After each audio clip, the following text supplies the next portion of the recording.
Recent గా మనం అసలు ఏ వీడియోస్ చూసినా కూడా ప్లాస్టిక్ పడేసేయండి అని చూస్తున్నాం కదా. బికాస్ ప్రతి ఒక్కరి ఇంట్లో ఇప్పుడు క్యాన్సర్ అయితే వస్తుంది. కానీ మనం వాడే వాటర్ ప్యూరిఫైయర్స్ లో కూడా ట్యాంక్ అయితే ప్లాస్టికే వాడుతున్నాము. కానీ ఇప్పుడు నేను మీకు చూపించబోయే ఈ వాటర్ ప్యూరిఫైయర్ అయితే ఇండియాలో for the first time ever stainless steel tank తో వస్తుంది. రండి దీన్ని అన్బాక్స్ చేసి చూద్దాం. ఈ బాక్స్ లో అయితే మనకు ఒక user manual plus warranty card వస్తుంది and bolts fitting related things plus ఒక టెఫ్లాన్ టేప్ ఉంటుంది. ఇది నేను మీకు ముందుగా చెప్పినట్టు వాటర్ లీకేజ్ ఉన్నప్పుడు దీన్ని మనం యూజ్ చేస్తాము.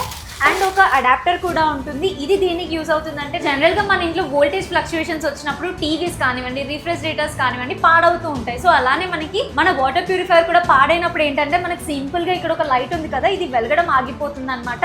ఆ టైంలో మనం సింపుల్ గా ఈ అడాప్టర్ ఒకటి చేంజ్ చేసుకుంటే అయిపోతుంది. దానికోసం టెక్నీషియన్ అయితే పిలవాల్సిన అవసరం ఉండదు. అండ్ దీంతో పాటు మనకైతే ఒకటి ఇన్లెట్ అండ్ అవుట్లెట్ పైప్ కూడా వస్తుంది. మన హిమాచల్ గెలాక్సీ వాటర్ ప్యూరిఫైయర్ లో అయితే 3 కలర్స్ ఉన్నాయి, బ్లాక్ అండ్ ఇక్కడ మీరు చూస్తున్నారు కదా ఒకటి వైట్ కలర్ అండ్ ఒకటి గ్రే కలర్. అండ్ మీకు నేను ముందుగా చెప్పినట్టు దీంట్లో స్టెయిన్లెస్ స్టీల్ ట్యాంక్ ఉంది. దగ్గరికి రండి చూపిస్తాను. సో జనరల్ గా వాటర్ దీంట్లో స్టోర్ అయినప్పుడు మనకి బ్యాక్టీరియా యాక్టివేట్ అవుతూ ఉంటుంది. సో అది డియాక్టివేట్ చేయడానికి మనకి ఇన్బిల్ట్ యూవీ లైట్ అయితే ఉంది లోపల. జనరల్ గా మన వాటర్ ప్యూరిఫైయర్స్ కి అయితే మనం ఇలా అనాలి కదా వాటర్ కోసం, బట్ దీనికి 2 హ్యాండ్స్ యూజ్ చేయాల్సిన అవసరం లేదు. జస్ట్ సింపుల్ గా గ్లాస్ తో ఇలా అంటే వాటర్ వచ్చేస్తాయి మనకి. సో మీరెవరైతే ప్లాస్టిక్ వాడకుండా ఇంట్లో అందరూ హెల్దీగా ఉండాలి అనుకుని హిమాచల్ వాటర్ ప్యూరిఫైయర్ అయితే కొనుక్కోవాలనుకుంటున్నారో వెంటనే DM చేయండి.